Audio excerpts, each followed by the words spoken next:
hunting, fishing, cooking, camping, conservation, travel, gardening, photography, family. family. family. This is the Outdoor Ruhls podcast.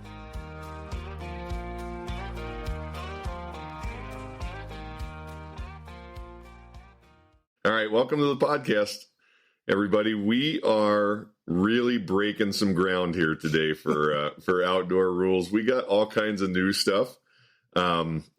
Most importantly, we got a new guest, somebody that we've been teasing for a long time, which is Caitlin's dad, GT. How you doing? I'm doing great. How are you? I'm good. And Caitlin's here too. Hi there. And the other big thing that we're doing that's new is we're doing some video recording today. So we still plan to post everything on Apple Podcasts and on Spotify, but we've also got a YouTube channel that we're starting. And so hopefully in the very near future, we'll get a video version of this podcast up and running. So this will be the pilot episode that includes video. And a lot of this actually ties back to GT and why he's on here, and we'll get into some of that later. But GT, you've got lots of experience with this kind of stuff, right? A little bit. It's been quite a few years working in multimedia and video and advertising and so forth. So, yeah. Right. Anyway, so GT, I think that your story is really interesting to me anyway, and probably to some of the folks listening to this, because you kind of come from a really different background in terms of the outdoors and where you grew up. And I mean, we talked about this when we did the Romancing the Spam episode all about Caitlin, because your background's a little bit different too, Caitlin. Yep. But GT, I guess start at the beginning, where and how did you grow up? Yeah, I grew up in the suburbs of Chicago, right? In western suburbs, about 20 miles west of downtown, town called Villa Park. It was typical suburban atmosphere, a lot of houses stacked right next to each other. And, Chicago, the metro area of Chicago, I think today is like 9 million people. I think back then it was probably two-thirds of that, something like that, maybe. So it's a very crowded, busy place, and a place where, from a standpoint of outdoor experiences, you had to look hard. Yeah. And you grew up in a pretty big family, right? Yeah, there are 5 siblings. There were 4 boys and 1 girl, and my folks. The boys, everybody was about 2 years apart. The Irish twins, as they say. Right. And your sister had it even tougher than Kate. No, she had it the best of everybody. She was the oldest. She was the oldest. Oh, that probably helped. She got everything. Oh, yeah. And we used to call her Wani. It was her nickname, Wani Banani. And Wani Banani got a car when she turned 16. Not any car, a 63 Pontiac Tempest convertible. Ooh, nice. Yeah, so she kind of got the treatment. She had her own bedroom. The 4 boys slept in one room, and she slept in another room by herself. Yeah, so, you told me something about that the other week. Like, how old were you when you finally had a bed of your own? Probably 14. So until you were 14 years old, you shared a bed with one of your brothers. I shared a double bed with one of my brothers. Oh, man. There was probably no conflict. Oh, no. You and your brothers never fought? No. We had this rule that, like, you kind of drew an imaginary line down the middle of the mattress, and when you went to bed at night, if anybody came over into your half, you had the right to hit them really hard. And that happened a lot. I would imagine. Yeah. Who was the worst to share a bed with? John. Yeah. My younger brother, John. So where are you? Go through your siblings. Where are you in the order? Sister Jan was the oldest, then Casey, then Keith, then me, then John. So I was the 4th out of 5. Yeah. So we were the last ones to graduate out of the shared bed scenario. There you go. You and John. Yeah. And I would imagine you had the most conflict with John. From our whole lives, yeah, for sure. And what'd your dad do? My dad owned a bunch of different businesses throughout his life. He went through World War II, was stationed in San Diego here in the U.S. during that. But then when him and my mom got married right out of the Navy, and moved to Chicago. They opened a record store. So he had a record store, and then he opened up a kitchen business and ran that for many years, and then started a sales and marketing company in the hardware industry. I don't think I've ever heard you say that your dad owned a record store. Yeah. Oh, that's a cool thing. Yeah. There's a whole nother story there. Oh, yeah. Yeah. Because he kept all these 78 LPs from when he had the record store. And that was, and then when we were little kids, we all decided that they flew like Frisbees really well. Oh, yeah. And so we took his entire record collection of classic jazz albums, and threw them out the bedroom window into the street and watched them explode, because they were hard plastic. And they really made a nice sound when they hit the ground. I bet he was really happy about that. He was so mad when he came home that he it was like one of those. He couldn't say anything or do anything. Like Tom Hanks in League of Their Own. Yeah, right. He could almost not talk and not do anything, and he knew that it would be really terrible what he would do if he. So he just kind of left and walked away. Well, good on him. That's a hard thing to do. That would be a very hard thing to do. And then, where did you start with outdoor pursuits? Like, what's the earliest part of doing things outside? About 8 a.m. Yeah, well, because my mother would kick us out of the house. Oh, right. Every day at 8 a.m. All summer long. You had to pursue something that was outside. Like, get out of the house. And then you'd stay out of the house until meals, Mm-hmm. and lunch, maybe, if you want to come back and make your own lunch. He wasn't making lunches. Yeah. So, but And when you say stay out, you mean you were only allowed back in, right? Related to the meals. To the meals, right? Right. So you leave for the day, you go out and get into all kinds of things, and then when you hear the dinner bell, you have to stay. Around it gets towards dinner time, you start moving towards home a little closer. But we were like, I think you'd call them free range kids, pretty much. It's like you just roam the neighborhoods, got into all kinds of stuff. And so what, obviously on the podcast, we do lots of hunting and fishing. I've heard that. Content. Yeah, there's a lot. Turns out there's a lot of deer hunting involved. Some hunting and fishing, some other stuff occasionally. But I mean, early in your life, what were those experiences in suburban Chicago, and then sort of broader? So, it was basically in residential lots. So, we would have like house, wooded lot, house. So those wooded lots became kind of areas we would hang out in and dig things up and find animals and so forth. And then about 2 blocks from the house, we had a small pond, like a drainage pond that they stocked with some fish. And so I'd go down there and fish. But from the fishing standpoint, you're really the only one of your siblings that caught that bug, right? It seems like that's what happened. Yeah, nobody else has ever really gotten into fishing. And so was that fishing around like suburban Chicago your earliest fishing experience? Yeah. Where'd the tackle and stuff come from? Oh, for Christmas, my mom bought me a pocket fisherman. Oh yeah, a Ron Popeil's. Ron Popeil. We should put a promotion for that on. Yeah. You can still buy them. I've kind of discovered. Can you really? You still can buy a Ron Popeil's pocket fisherman. I don't know. I was probably 8 or 9 and realized immediately this is the dumbest fishing. Yeah, right. It didn't really work. It didn't work. You can't cast with it. The reel got tiled, right? It was like the worst of a little spinning reel. Terrible. But it let me go fish in the pond and catch some carp and catch some sunfish and things like that. Right. So I spent a lot of time hanging around that pond for sure. And where did skiing come from? Because that's another Yeah, I got introduced to that by my Uncle Ray, my dad's brother. They were in business together for many years, and he was pretty avid outside, not an outdoorsman hunting, fishing, but he played hard outside, right? And so he took me first time to a ski hill in Wisconsin. And then I've heard you talk many times in your childhood, your family had a kind of a big thing that they did, like a big connection that really was outdoors related, right? Yeah, my mom grew up in Carbondale, Pennsylvania, up in the Northeast, up in the Poconos area, yeah, near Scranton and in that area. And at some point when we were probably about 8 or 10, my folks decided to buy some property up there, and her sister decided to buy property on a lake up there.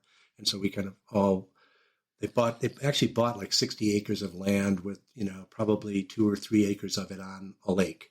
and the rest of it was kind of behind. It was all wooded and so forth. And so that's really where I got exposed to kind of real woods and real outdoor spaces like that. And so we spent, I don't know, probably 3 or 4 weeks out of the year up there, a couple weeks at a time, a couple long weekends and things. We'd drive from Chicago. It was about a 12-hour drive. Yeah, that had to be quite the trip. It was, and the station wagon, with the window down and the fumes of the car coming up in the back. And the National Lampoon's Sport Family Truckster. Right, exactly. Grandma up on top. And you guys built that, right? Yeah, well, we bought this property, an empty property, and my dad decided that the best way to spend your vacation time in the woods is building a house. Obviously. Yeah.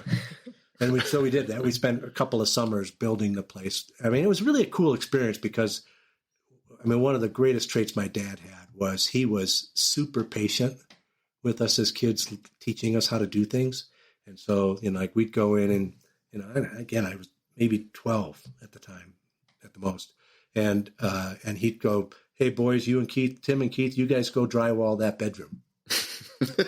Okay. How do you do that? Here, you put this up, you do this, you screw it in. Okay. And we go drywall and, come back. He'd come back later and go, "That's not bad." We'd have gaps like this. Right. Then you have to mud through and so forth. But he was really good about that. So we got lots of experience of home fix-it projects and plumbing and electrical and drywalling and painting and all sorts of things. So.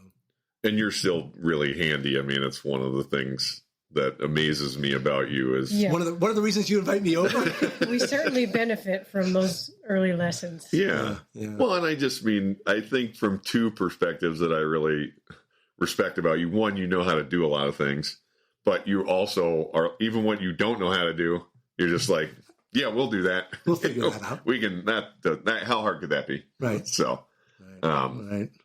That's come in real handy quite often for us.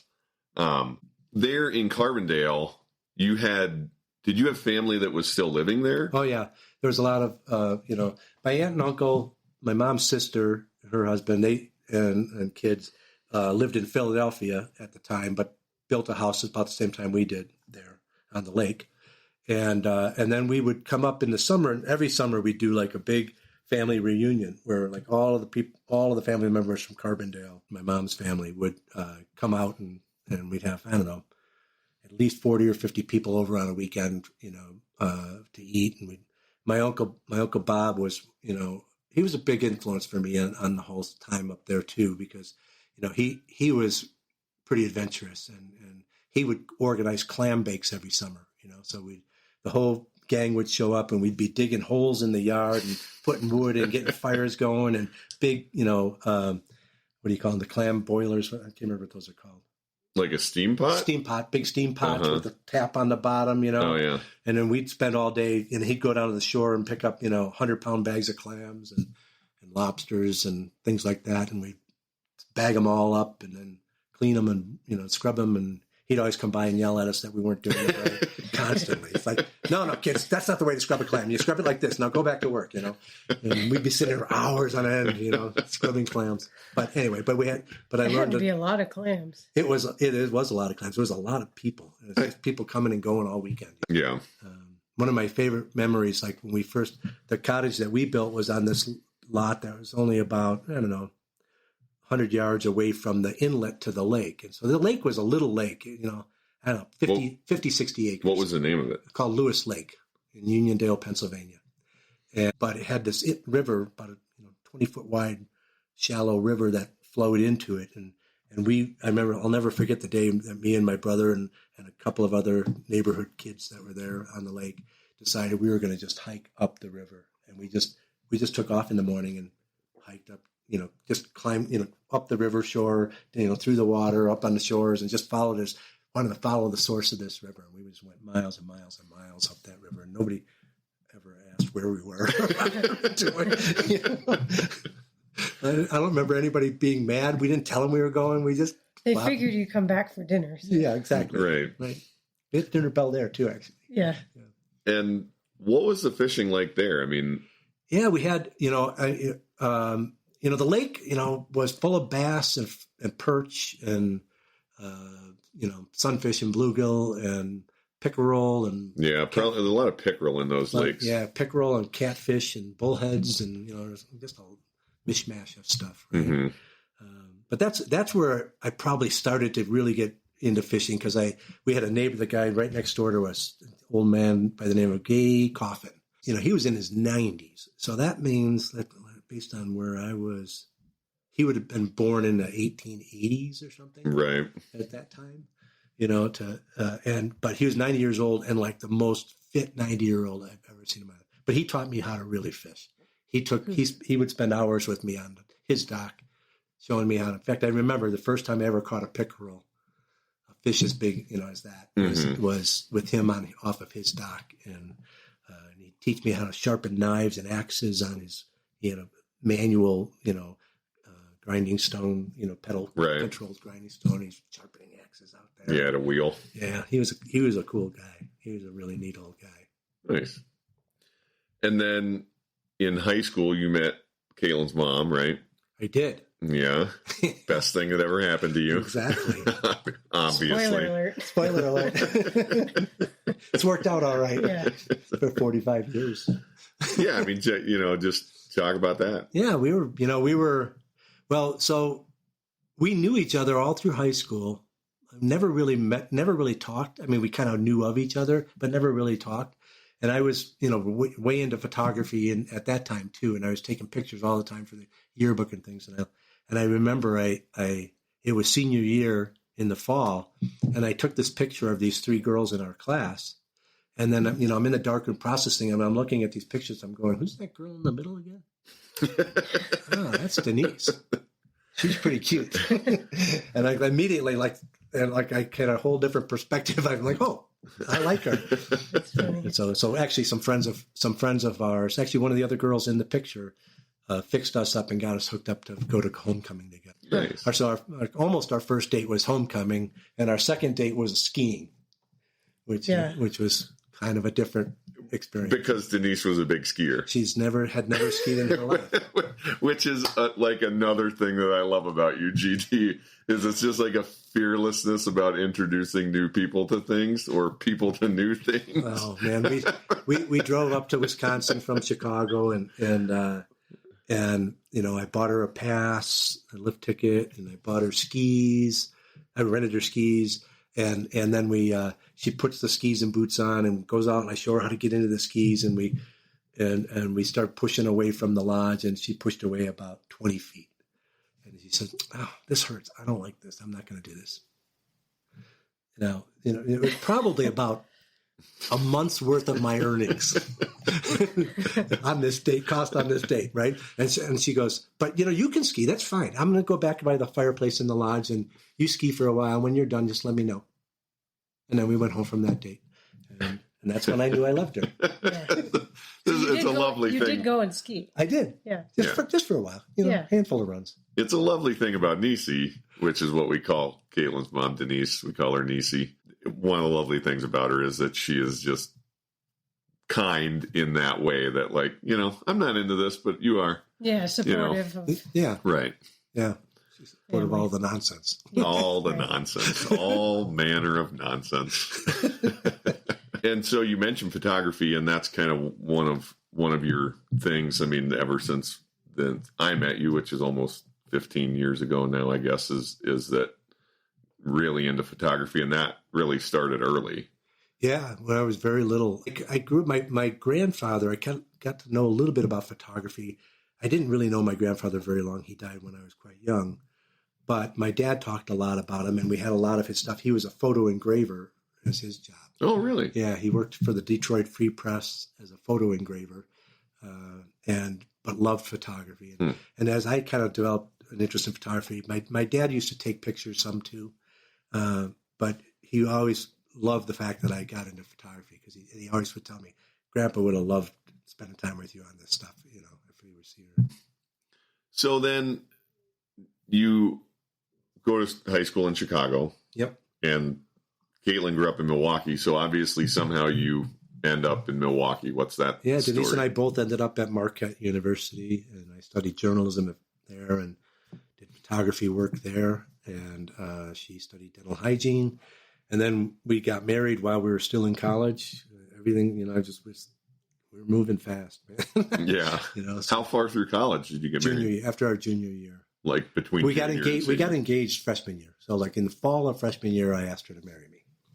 So I was 17 at that time. Oh, wow. Wow. Yeah. I wasn't even legal to get married. Yeah.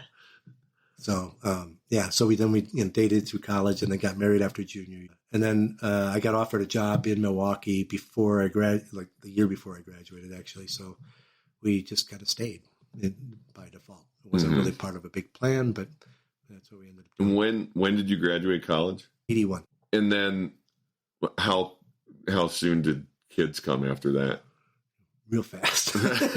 Tim was 83. Yeah. Well, not super fast. 2 years. Yeah, a couple years. So we had by 83, I had actually left the work that I was doing and started my own business. And we bought a house and we had a kid all in the 1 year. Which is Caitlin's older brother. Right. Tim, who's been on the podcast. The pheasant hunter. The pheasant hunter. Yeah. Yeah. we gotta continue to encourage that. He's all about it. I think he's sold. He's just Oh yeah. He's in a good place for it. Yeah. Like in that like college time period of your life, did the fishing thing continue, or did you like take a break from that and then come back to it? Well, that's a good question. Huh. Well, no, we kind of, because I had met some other friends in college who also liked fishing. And so we would go up in northern Wisconsin. We'd make trips up there every once in a while and do some fishing and things. And was that fishing and camping or like going to cottages? Yeah, it was more like we'd rent little cottages and things like that. Yeah. I didn't really do any camping in college.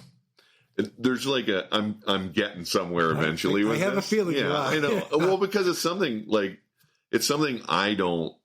As long as we've known each other, and as long as Caitlin and I have known each other, like this is something that's really interesting to me.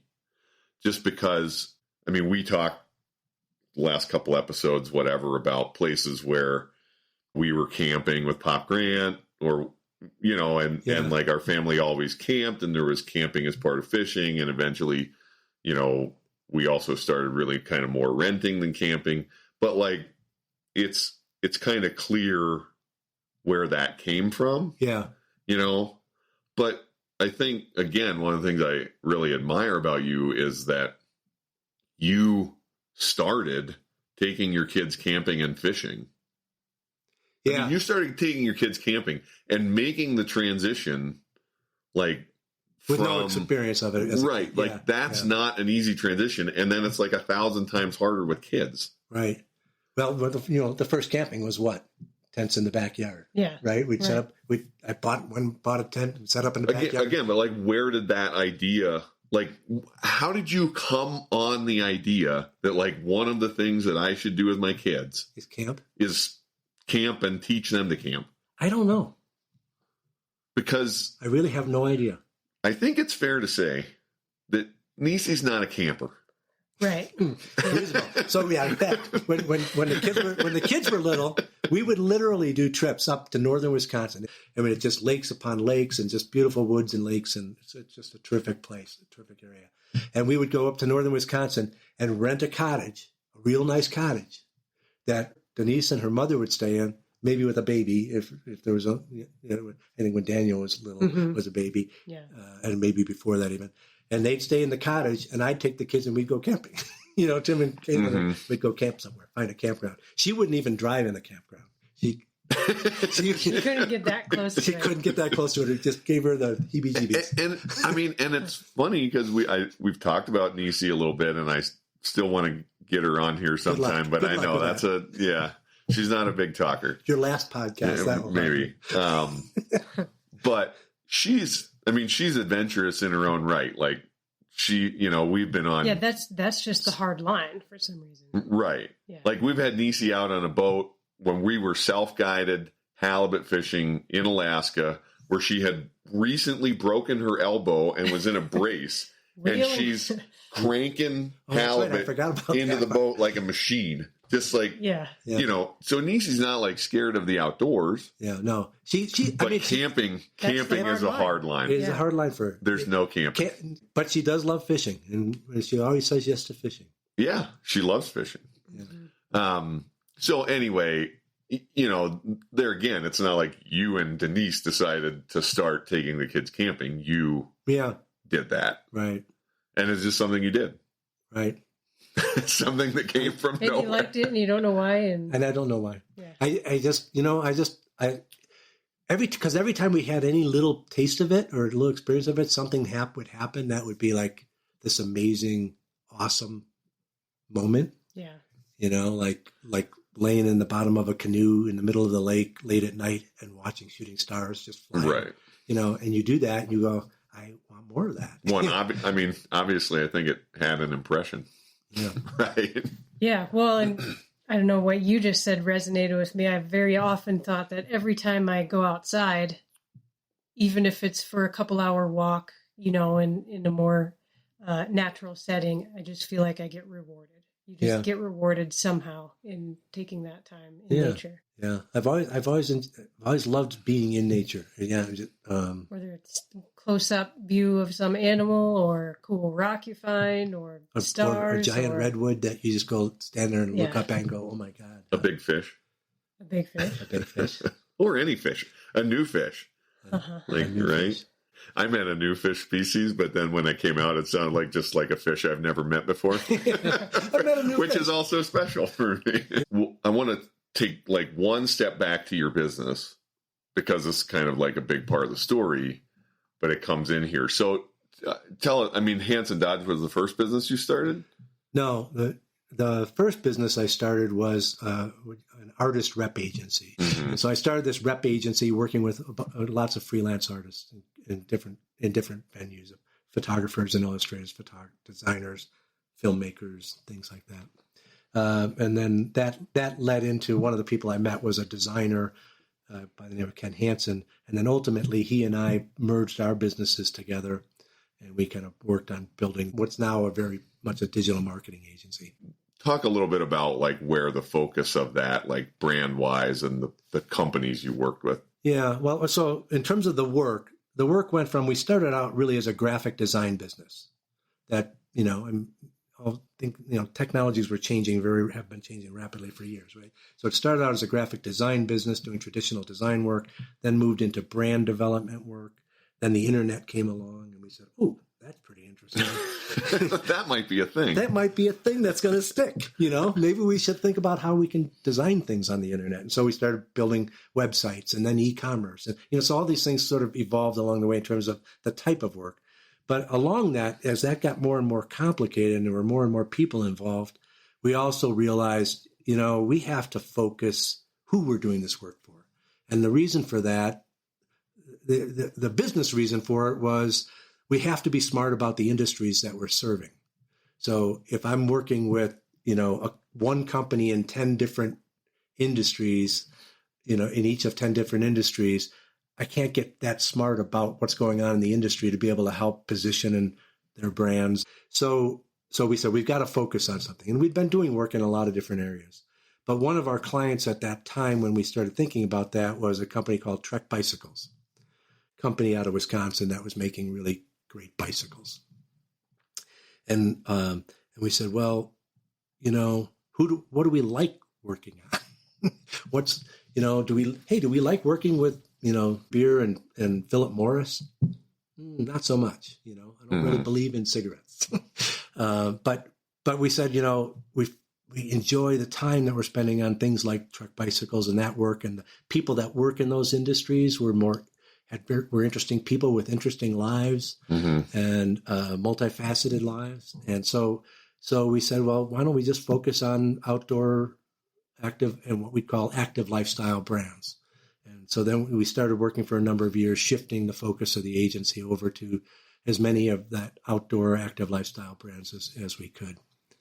And I mean, those brands included folks in the hunting and fishing and camping world? All sorts of things, you know, Trek Bicycles, obviously, Thule, you know, makes the car racks and things like that. Burton Snowboards, Wilson Sporting Goods, Keen Footwear, Minn Kota, all the Johnson Outdoor brands. We worked Wolverine. Wolverine was another large brand we did a lot of work with. Yeah, so it was a broad range of kinds of products, but all in the one industry. And the reason I stepped back to this was I was curious if doing the camping thing, like, was there any influence there from the work? Like, were you working with those kinds of people, and then it was like, oh, I'm kind of working with people that are doing these outdoor things, and that inspired it, or were they just not related? I think there was some relationship because, I think we could honestly, most of the people the other thing that started happening at that time is the people that came to work for me were people that shared that same passion, Mm-hmm. right? So, we had actually moved, at that time when we shifted our focus on the clients, we shifted the focus of how we branded the agency to a position that we called Make the World More Active. So everything we do is about making the world more active. And so that's what we get involved with. Those are the brands we get involved with. Those are the experiences we get involved with. And so when we started saying that, then the people that believed in that started coming to work for us too. So, it's sort of like, it all sort of fed on each other, I think, a little bit, right? Sure. I think, so clearly my interest in outdoors grew as a result of focusing on that. Mm-hmm. And my desire to focus on that grew out of my interest in the outdoors. Right. Right. It's a vicious cycle. Yeah. That's a good cycle. Yeah, I know. Caitlin, what's your first memory of camping? Well, I think I talked about it in an earlier podcast, but it was with my brother Tim and Dad in an instance where my mom was back with Grandma and Daniel as an infant. That's my first memory of camping. I know we did a fair amount of camping in the backyard too, but that's what sticks out to me. And where was that? Where were you camping? Like, what was that trip? On that first trip? Yeah. I have no idea. No. Yeah, it was up in Eagle River. Yeah. There's a campgrounds There was fishing outside of too. Eagle River. Yeah. But actually, there was a trip before that you don't remember. Well, because that Mothy Lake. You remember Mothy Lake? I don't know. Yeah, there's a little place called Mothy Lake on the northwest of Milwaukee. And that was the first camping trip I did with you and Timothy. Really? Uh-huh. Yeah. That's the one we have the picture from? Or the pictures from the second one? That's pictures. That picture that you're talking about is from the second one. Yeah. But we did do that trip to Mothy Lake too. Huh. And then what are the most memorable ones? Oh, man. Camping trips or Yeah. fishing trips? Or... Well, yeah. either, both. I know where you're going to go. So do I. Well, there's actually a few, obviously the ones that were outside of our backyard, but those ones I still remember and were important in making me interested in going on other camping trips. And I remember my dad going up to the Boundary Waters, or Sylvania. Sylvania. Went up to Sylvania, Minnesota. Yeah, now Sylvania is an interesting place. It's just on the border of the Upper Peninsula of Michigan and Wisconsin, like right on the border, just north of Eagle River. And I don't know how big Sylvania is. I should know that, but it was kind of cool. It was like a mini Boundary Waters experience. You could go up there, and there was probably 7 or 8 lakes, small lakes, small to medium sized lakes, and connected with woods, and it was all old growth timber and no houses on anything. So you could enter into the park from one spot on a lake, and then you could canoe in and portage across from lake to lake and really get like a boundary, really Canadian Boundary Waters type of experience, but on a scale that we could bring the little kids to, Mm-hmm. the younger kids. Then you went one time without me, and I remember being a little upset that I got left at home, Not happy about that. which I probably was 6 or Yeah, Right. 7 yeah. or something. We went up there a couple times. And it was, like you said, portaging and hiking. And anyways. And we did that. We did those trips with my good friend Paul Serio and his boys. He had 4 boys, and so we'd go up and do that trip, and it was kind of like one of our little things we got to do every year for a number of years. together, him and his kids, and me and our kids, and neither one of us was really very good campers. We were kind of learning this whole thing. Right. We just, but he always was interested too. Yeah. He was kind of at the same place I was on it, and he's one of the people that I would go up when we were in college and go fishing every once in a while. Mm-hmm. He loves, him and his family always loved fishing, but the camping thing we just sort of discovered together and learned and made mistakes on, and so many mistakes. Well, and the reason I remember it was after second grade is that for my first communion, which is a thing at that age.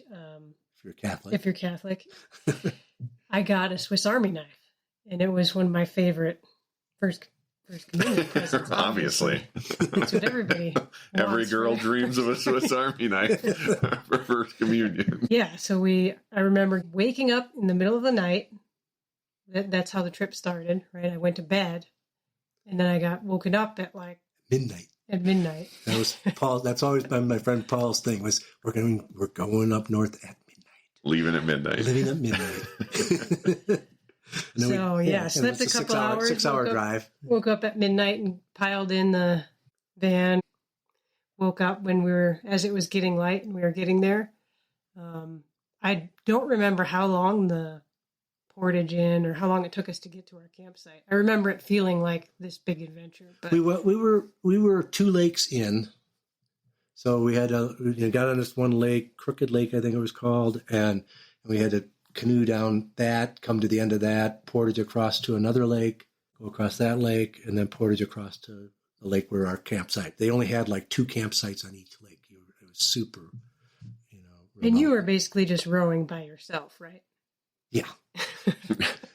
Like one kid in a canoe, no, we'd have it would be like me in a canoe with a couple of kids and Paul in the canoe with a couple of kids, and we'd get to the shore, and then Paul and I would we'd both portage the canoes over while the kids ran around and did stuff, and then get back in the canoes and go again.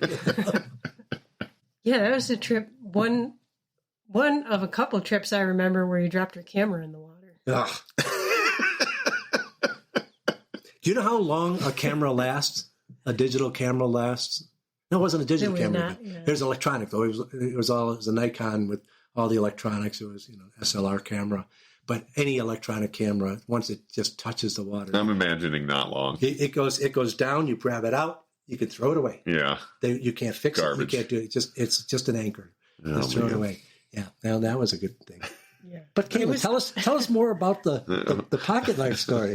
Well, yeah, we finally get to where we're going to be setting up camp, and I think people start settling in, tents are going up, and I'm excited to use my new Swiss Army knife. So I quickly go find some stick to whittle on, and quickly come running back because as I started whittling, I believe I was holding the knife backwards.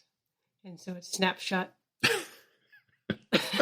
It snapped shut on my finger. I mean, it had to be within 10 minutes of being there. Yeah, we weren't even really set up yet.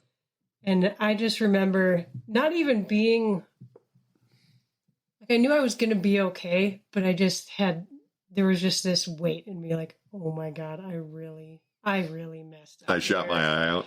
Yeah. You're going to shoot your eye out. Right. But I have no choice but to go tell them what's going on. It wasn't one of those things where I could maybe hide it.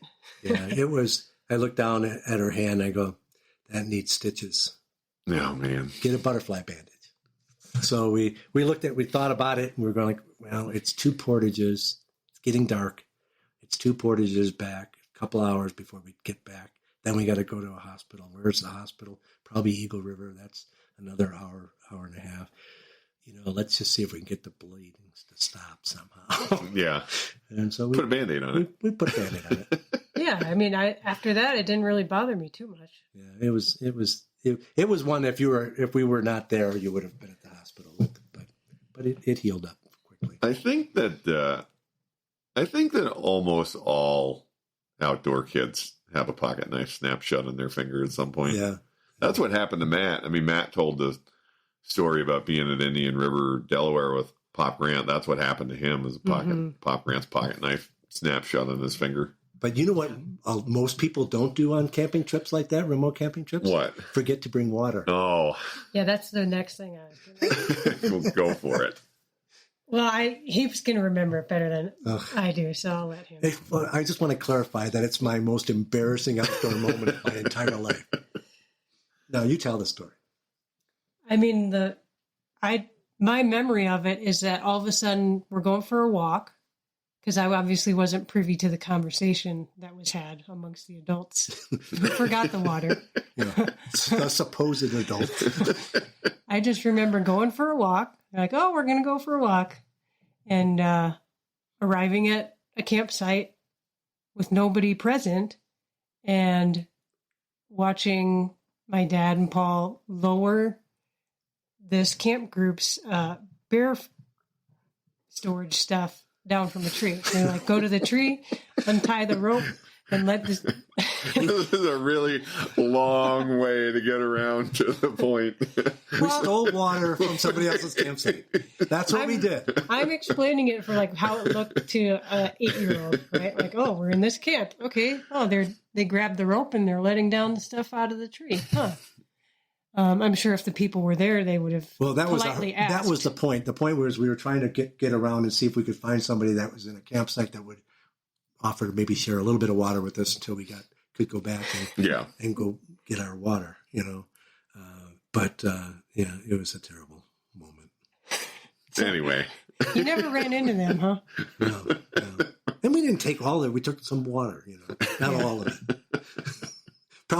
They probably measured out exactly what they needed for their 4 days. They probably noticed. What's funny is to this day, I'm like, I don't really drink water. No, yeah. You think I feel like you have guilt about? Maybe I'm constantly rationing it. That's a good point. Yeah, maybe. I don't know. And now we have technology. You can just filter the water. That would have been a good idea too. Yeah. I mean, nobody could fault you for trying to make sure your kids didn't, get sick from dehydration. Yeah. No. But the people you stole the water from probably didn't know what was going on. If you're listening, and we'd like to hear your side. Yeah. Wouldn't that be something? Hey, those are the people. When would that have been? Somewhere around like mid-90s? But that just sort of points out to how many times we just have dived into adventures that we had no business doing, quite frankly, because we just didn't have the experience. But I don't know, that's the beauty of it in some ways. And that's, part of how I grew up, and one of the things I really respect about my dad is we had all the fishing background, but him and Dave Arnold, who we mentioned on the last episode, they were always looking for the next thing. And it was surf fishing, right? In Delaware, North Carolina, and those places. And they'd build up all the stuff they needed for that. And then kind of once they got it figured out, it was okay, what's next? They catch a lot of salmon in Lake Ontario. We should buy downriggers and a whole new set of stuff. It's sort of like if you get into doing home fix-it work, right? It's like every project's an excuse for another tool. Exactly. It's just sort of, that's part of the game a little bit. But there's something about the adventure thing. I mean, I think for me, the optimal outdoor experiences have a couple of common traits. One is there's adventure. Haven't done this before, or haven't been there before, haven't seen this before, don't know what's around the corner. Don't know what it's really like to get in a boat and go out to the Bering Sea. Right. How will that be without anybody that knows what they're doing? So that adventure combined with the sort of awe of it, what's the, where there's that moment where you just kind of go, oh my God. Last week I was skiing up in Idaho and we had an unbelievable amount of snow coming down and we're stopping on the side of the mountain and looking at Grand Teton peaks, and you're just mesmerized. You just go, wow, that moment of awe, which so many great outdoor experiences have, right? Or the shooting stars, or or that animal that just pops up and is standing there looking at you, right? And then I think the other element that I sort of like in outdoor adventures at times is the adrenaline factor, right? Where you just got that moment of adrenaline. When you're stealing somebody's water. No. I was thinking more like, you got a mule deer in your sights, or you're skiing down a mountain, I totally agree. Those like, there's kind of singular moments that happen, right? Where like there's no choice but to be 100% present in that moment, and it forms connections. Yeah, that's the other part of it, the connections, right? Yeah. Well, and you're talking about Paul Serio and lifelong friends, and and your kids, and it's like, that's kind of what the podcast is all about, is like these connections that the outdoors gives us. And it's not the only way to form connections with people, but it's a powerful one. Right. Because you have those singular moments with people. Right. And you guys did some pretty serious fishing adventures, like straight up fishing adventures together. Mm-hmm. Right. Like a little later. Yeah. We did a couple trips up to Ontario. I think a couple with just the two of us, and a few with, if Tim was around, maybe him, but also Paul and his boys. A little bit more remote, a little more rustic. Actually, in talking about all this, one of the memories that popped in my head was at Stormer's Lodge. Two things, actually. One, the amount of bugs that were there, how you'd go outside and the number of bugs, and or just lay in bed at night with the sheet pulled over your head, listening to the mosquitoes in your ears. They're just like buzzing in your ears. And something about like the misery of that, but like getting through it was rewarding. Yeah, it's the type 2 fun thing. It's like Steve Ranella talks about on Meat Eater. It's the things that suck in the moment. Yeah, enjoying that are really hard in the moment, and then in the memory and in hindsight, it's like the fact that it was hard. Well, one of those for me is I still think about one of the things up in Ontario, you're doing a lot of walleye fishing, right? And way up north in there, we literally would be there. We were there in June, late June, and had snowstorms, right? So we're on the lake. It's kind of raining. It's storming. It's windy.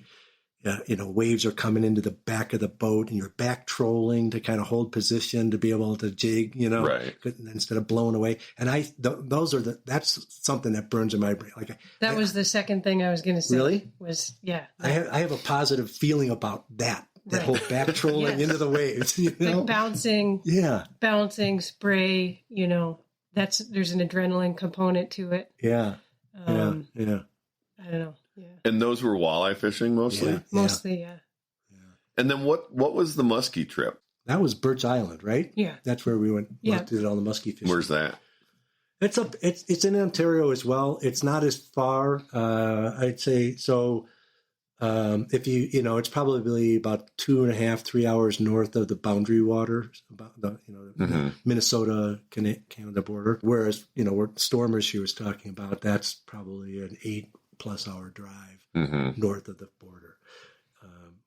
You're up past the end of roads. There's no roads. Birch Island was like a great little lodge on an island in this huge water flowage, and that was what was cool about that place. Was there was the muskie fishing. There was you could really target fish.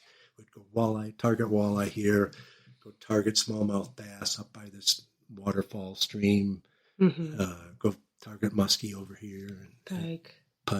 And you caught some muskie on that trip, right? Yeah, we caught a few. Dad caught a really big pike on a fly rod, I think. Yeah. A lot of. I actually did the smallmouth bass fishing was so good that I switched over to. I'm sure we'll talk about this, but I set down my spinning rod. We're going to talk about it, and I switched over to my fly rod and was fly fishing for smallmouth, and that was super fun. Well, it's the same thing, right? Oh, this is great fishing. Let me try to make it harder. Right. So we did that, but then that's where I was smallmouth fishing when I caught a pike on the. And then part of our story is that muskie fishing. I mean, you clearly took something away from that because you still have a goal to catch a 50-inch muskie. Yeah. Right? I was just thinking about that. I don't know. Maybe it's the competitive nature in me, but when we would go up to Stormers, they had certain levels of fish, right? If you caught, a 28-inch walleye, you would get a little pin or something to put on your hat. I've never heard this. And, you didn't? No, this makes sense now. Yeah. and I did. I caught and they had different, like a 30-inch walleye. measurements for each fish. And I caught a really big walleye and got a pin. And I feel like that kind of turned on. You needed a 50-inch muskie to get your pin? Yeah, well, I don't think they didn't have muskies up there. They had northerns, right. but you'd have to get over a 40-inch northern to get a pin. Right. But I don't know that I had really approached fishing with a competitive mind frame at all, or like, I'm going to set this goal for myself at least until then. Everything. No, you and the Cereal Boys never competed for fishing on the lake. I got another one. I guess in terms of the size of the fish, I started caring about setting goals for myself on getting bigger trophy fish around then. And so then obviously then I started gravitating toward muskie. Yeah. It's the other thing is when we were at Birch Island, we're fishing these other things the first day or so. I don't know how long we were there, 5 days, 4 days. And the first day or so we're fishing these. And then we ended up hooking into a muskie. I think you must have. And got it to the boat or whatever. And it was like, the switch went off there too. It was like, we both looked at each other like, let's just muskie fish the rest of this trip. Okay. This is kind of fun. Nice. We'll do that. And so, Tim, you mentioned fly fishing. Where did that come from? Where did you start? Do you know? I don't know, Mike. You don't know? When was your first fly fishing? What made you pick up a fly rod? My brother-in-law. I think my brother-in-law, Gary, I had a fly rod before that, but I didn't really get into it. My brother-in-law really got me into fly fishing when they were living in Denver area. So we started fishing there. I think was the first fly fishing that I really kind of seriously got out to try to do. And then he's super avid into saltwater fly fishing and all of that. And so he kind of dragged me along on a bunch of those trips that he was getting involved with. And I got a lot of opportunities to fly fish, mostly because of him.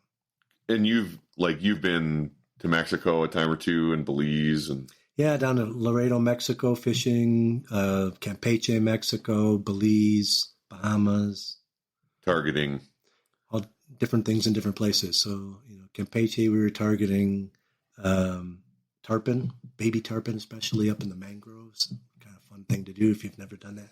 They jump around in there. Yeah, they have a lot of fun. In Laredo, Mexico, it was more dorado or mahi-mahi. You were mahi fishing with fly rods?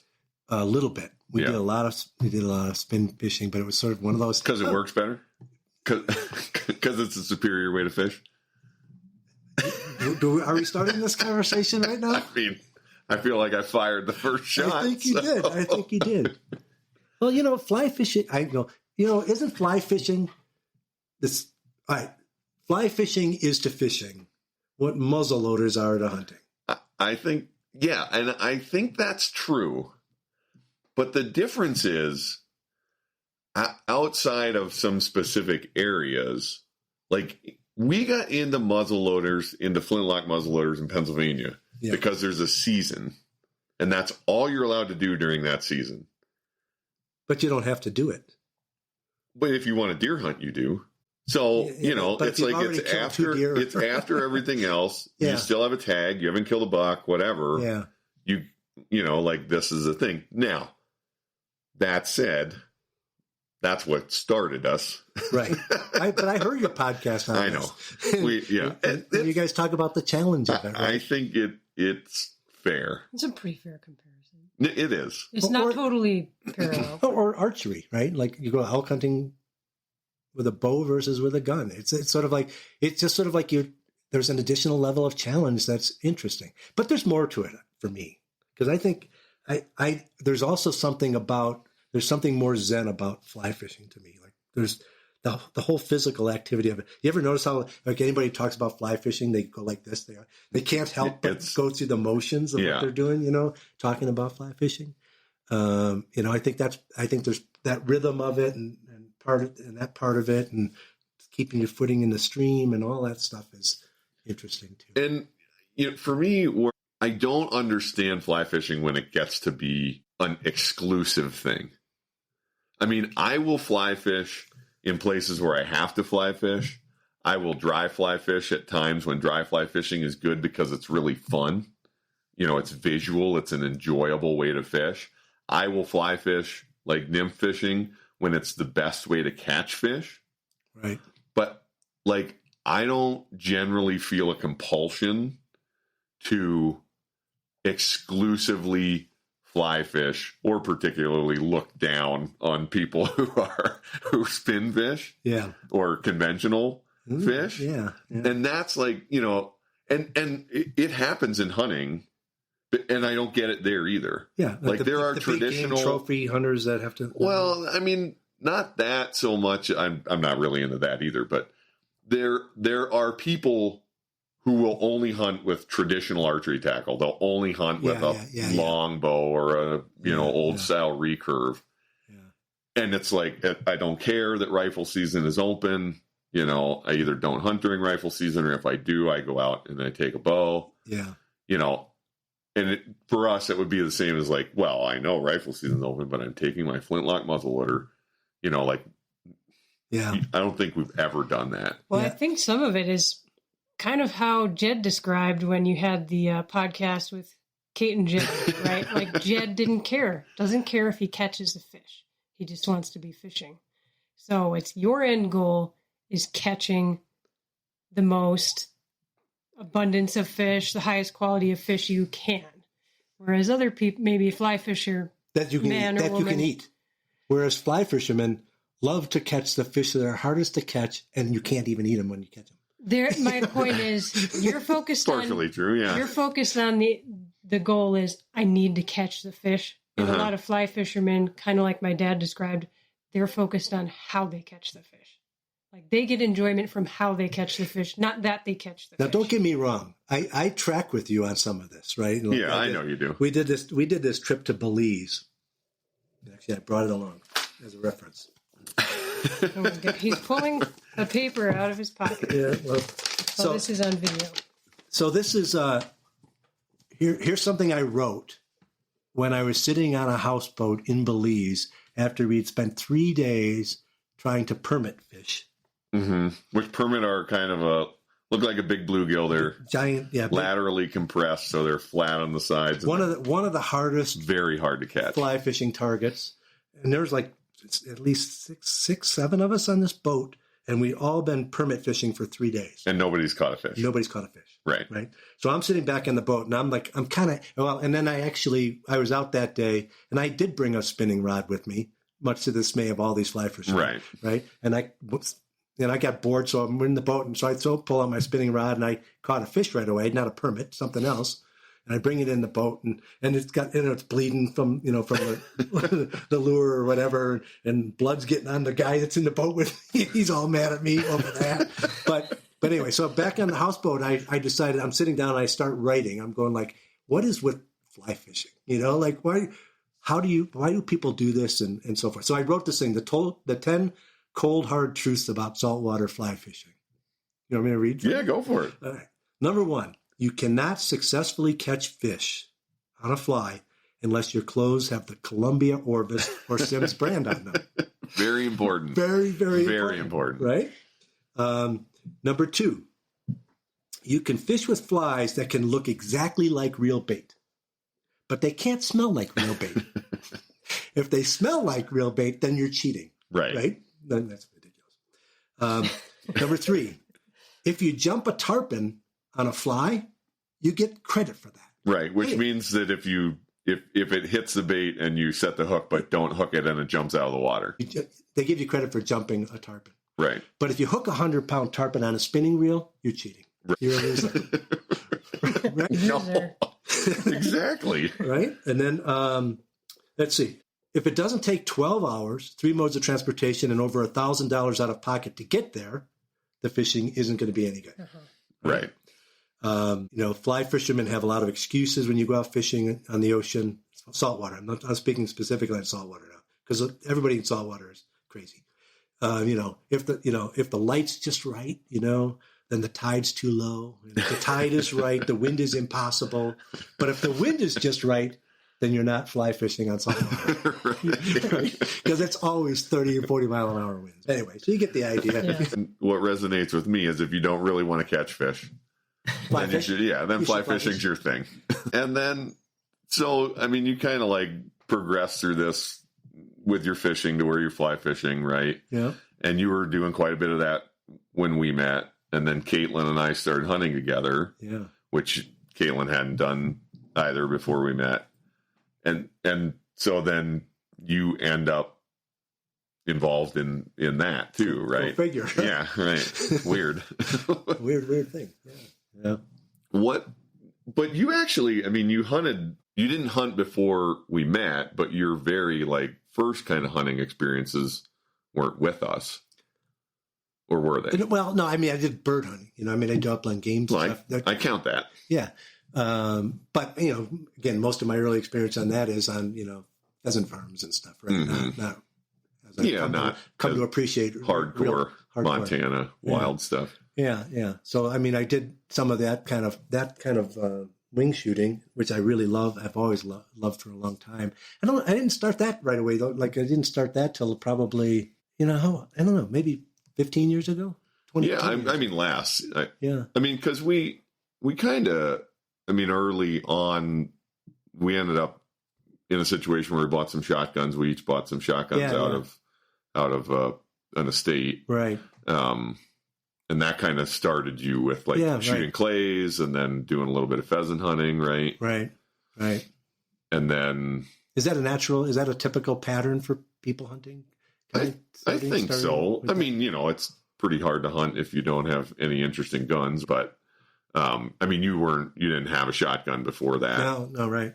I'd shot them before, but I never owned a gun. Right. Before that. And then I think that's totally normal, right? You buy a shotgun, it's like, or whatever, you do target shooting stuff. And then eventually it's like, yeah, I enjoy this, maybe I want to take the next step, and that's kind of. And next thing you know, you're in Argentina. Then next, and so not the next step for most people, but the next step for somebody it is the way GT does things. A to B to Z. Right. Well, and so I mean, yeah, that we went to Argentina together, but how did that happen? Well, I went to a Ducks Unlimited dinner, and your first one ever, right? No, I'd been to. Oh, really? Yeah, I'd been to a couple of them before.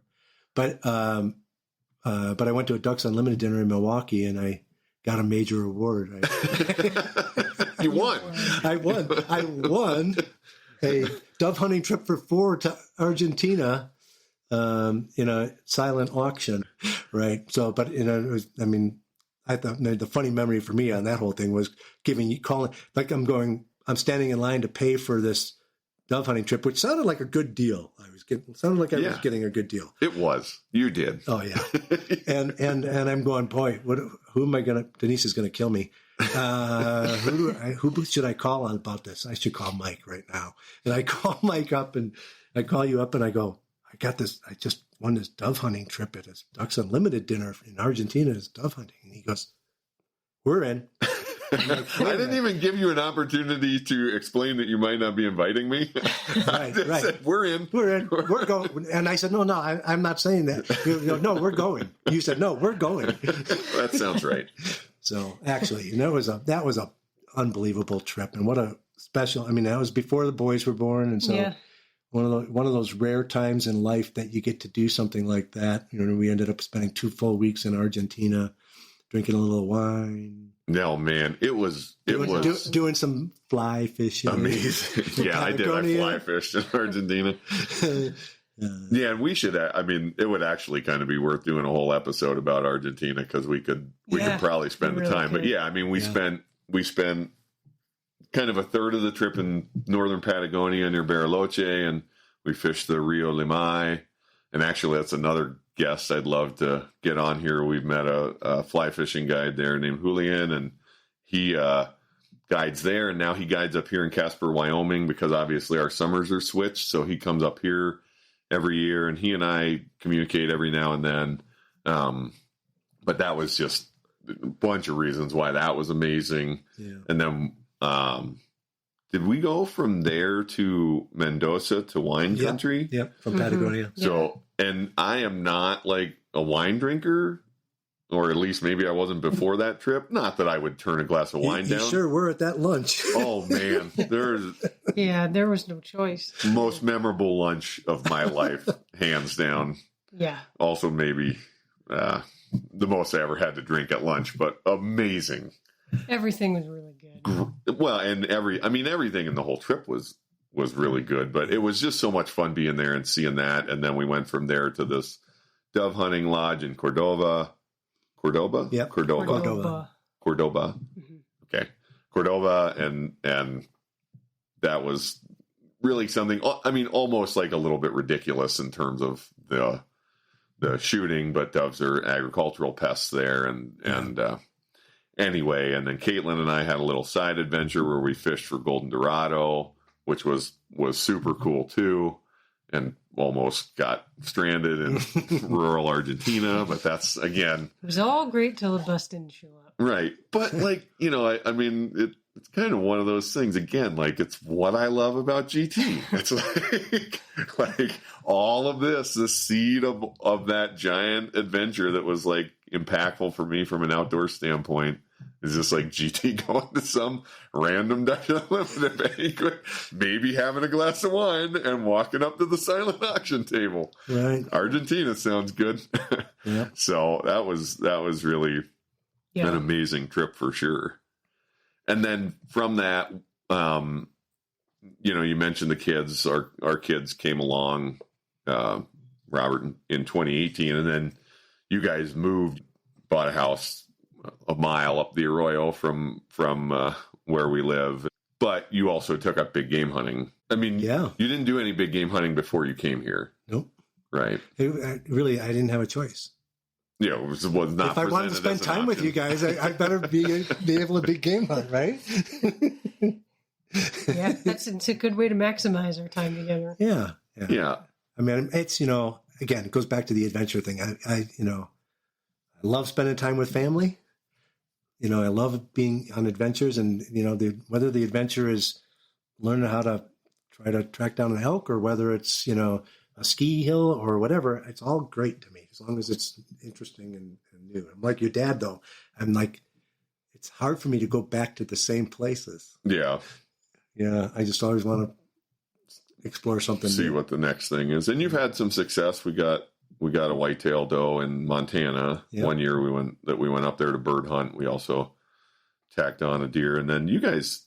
I mean, I really think that's a great story. About us going out and him getting his mule deer. Yeah. That was fun. It was fast. Yeah, it actually isn't a long story. No, it's typical Caitlin hunting story is what it is. It kind of is, yeah. Right? It's like walk up there, walk up the hill, shoot it, pack it out, and go home. Back to the truck. I mean, you guys left here at like 3:00 in the morning with the intent to stay a couple nights, right? And I had the boys, yep, with Nisi, obviously as backup and help. But then I don't know what it was. By like 9:00 in the morning, I had a text message. We got one. Deer down. Yeah. And we cut it up and hiked it out and realized we had forgotten a cooler. Jeez. Caitlin and Tim forgetting something. Yeah. We had drinking water, though.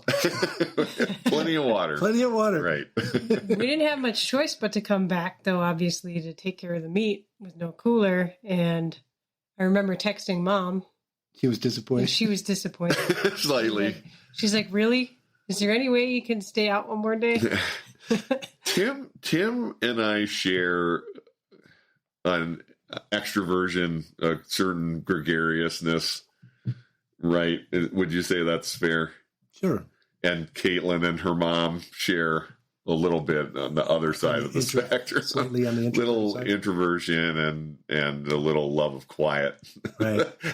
Yeah. So. Nisi's quiet recovery time was being cut. Right. Surprisingly short. Yes. But it was cool. But like what, I mean, I don't know, like what a cool thing. And I, it's like something I'm proud of almost by extension. Like, Caitlin didn't hunt when we met and got her into it and watched her grow and become really accomplished in her own right. And then for your first buck to come in a hunt where she was guiding you. So we've learned a lot. Yeah. What have you learned? I don't know. I'm a slow learner. We all know that. I learned how to record a podcast. There you go. Yeah, right. No, but I think it's a really interesting thing to see somebody come into hunting, what I think we call adult onset hunting, right? That late adult onset hunting, right? Let's be honest, I'm not right? calling you old. I started hunting at 62. You that's kind of odd, but also impressive. Yeah, it's cool. And I mean, obviously you've, from a hunting standpoint, got the benefit of a lot of the experience here. But I mean, it's also proof that if, it doesn't have to be a family member. If you find a mentor, if you've something you really want to get into and you find somebody to tag along with, it's accessible. It's not that hard. And the biggest surprise to me and sort of the larger game hunting is the connection and community side of it, right? Right. I mean, just how dedicated the people that do this on a regular basis, how dedicated they are to helping anybody that's trying to do this.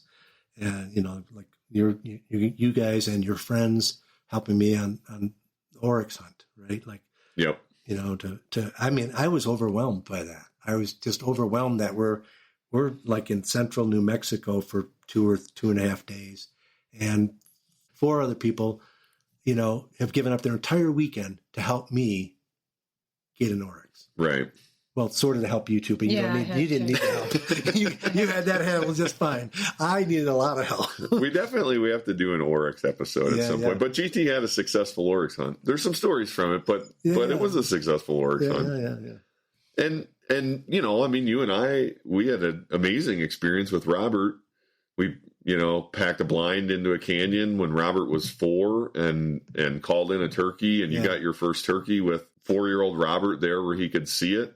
Yeah, that's pretty cool. That was Robert's first witnessing of a successful hunt was your first turkey. Yeah, right. I didn't think about that actually. That's interesting. Yeah. So anyway, I mean, there's just so much to do and so many connections. And so little time. Yeah. Well, you got to make the most of what you get, right? Right. Yeah, I wanted to talk about, because I'm not sure what we'll title this episode yet, but it'll have GT in it. How'd you come to be GT? Well, Mike, it's a long story now. No, I became GT because I walked in your house after Robert was born and ended up starting talking about, well, what are the kids going to call you guys? And Denise was talking about Nisi and Mike you turned to me and go, how about Grampy Tim? And I said, how about not? No, thanks. And Caitlin, in her wisdom, immediately shouted out, how about GT? And I'm like, Gran Turismo. I like that car. That's a cool car. So I thought that I can live with. So you're Grandpa Tim, GT, but the boys call you GT. Everybody calls me GT. Nobody calls me Grandpa Tim. Well, no, right. Nobody calls you. But that's the base of it somewhere in there, I think. Yeah, there's a root.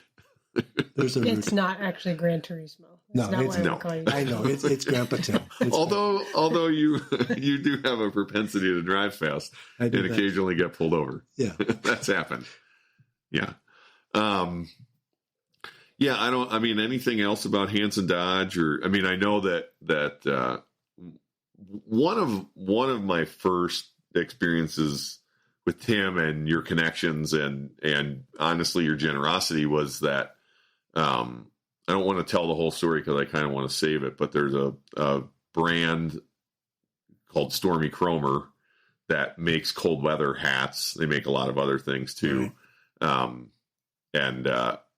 I had one, and there's a long story about Caitlin and I, but Caitlin came to learn that I was kind of into the Stormy Cromer hat that I own. It's actually hanging there behind you, the original one, the first one I ever bought. Yeah. And you sent me a couple of posters Oh, yeah. Yeah. They Well, hung in my house. Well, I had them framed in my house in Montana for Did you a throw long them time. away? No. Yeah, I think something happened to him in a move.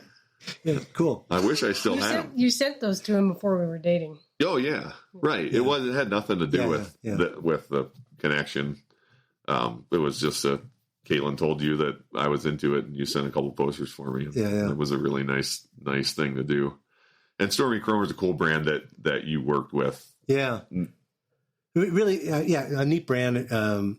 And it was a neat guy that bought the brand. He was a guy that owned a sewing company up in the Upper Peninsula of Michigan, and he came out and bought the brand from a company that made kind of welding hats and things, right? And he also made this Cromer hat, and he bought the rights to reproduce it.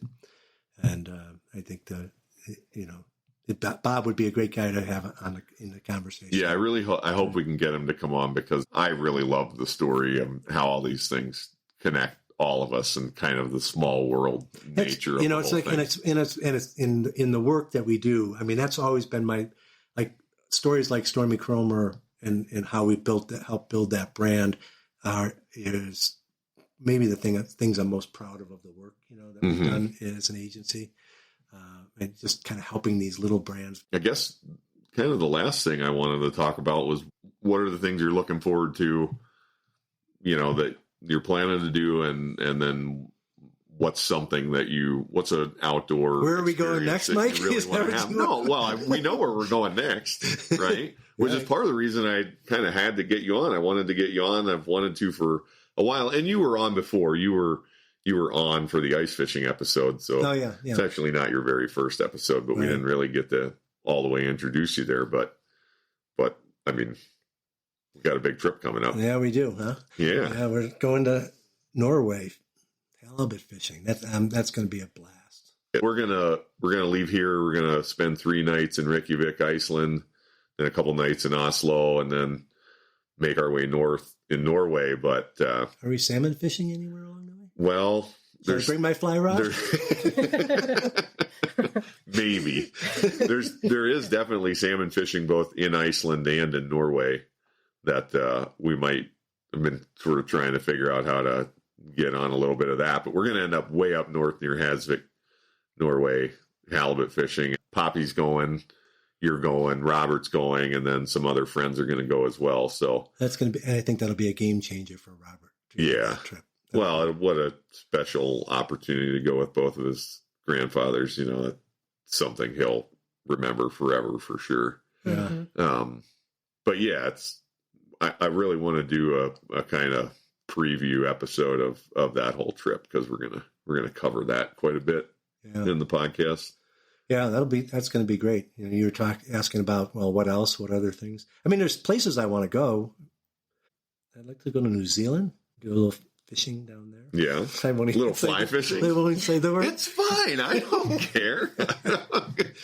If you spend 3 days down there and you haven't caught one yet, maybe find a spinning rod. Right, exactly. But maybe I don't care. Maybe not. Maybe like Jed, I just throw it in the puddle. I don't really care. I've watched you fish. You care. Yeah. Absolutely. I'd love to do a way up north trip in Canada again. Go back after the muskies. Yeah, we got to get that 50-inch muskie for Caitlin. Right. Yeah, it's got to be on the list somewhere. Mm-hmm. Anything hunting wise that you haven't done yet that like most of it? Well, I mean, but anything where you're like, that's kind of. Well, I do still have my eyes on. I'd love to do an elk hunt, be able to successfully execute an elk hunt. That would be fun to do. As far as other game, I guess, and I'd be more interested in some other bird hunting experiences too, right? Yeah.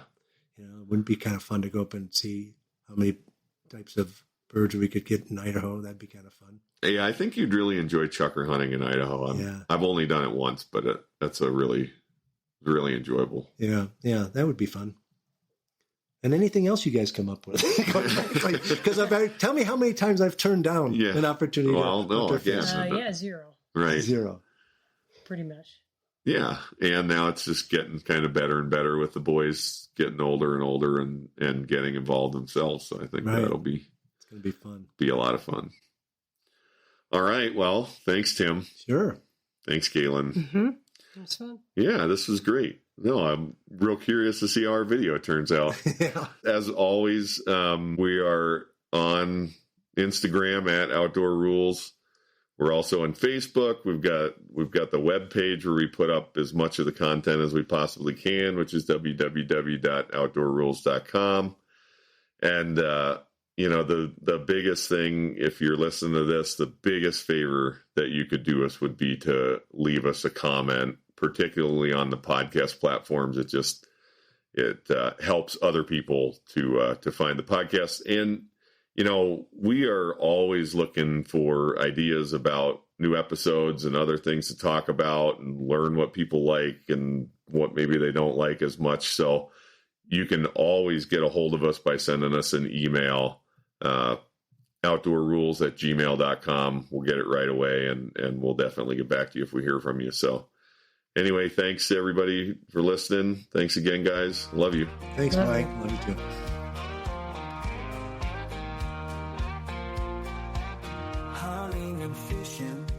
The great outdoors, mixing history, laughter, love, and folklore, creating memories with family and friends. These are the trophies that matter in the end. Outdoor Ruhls.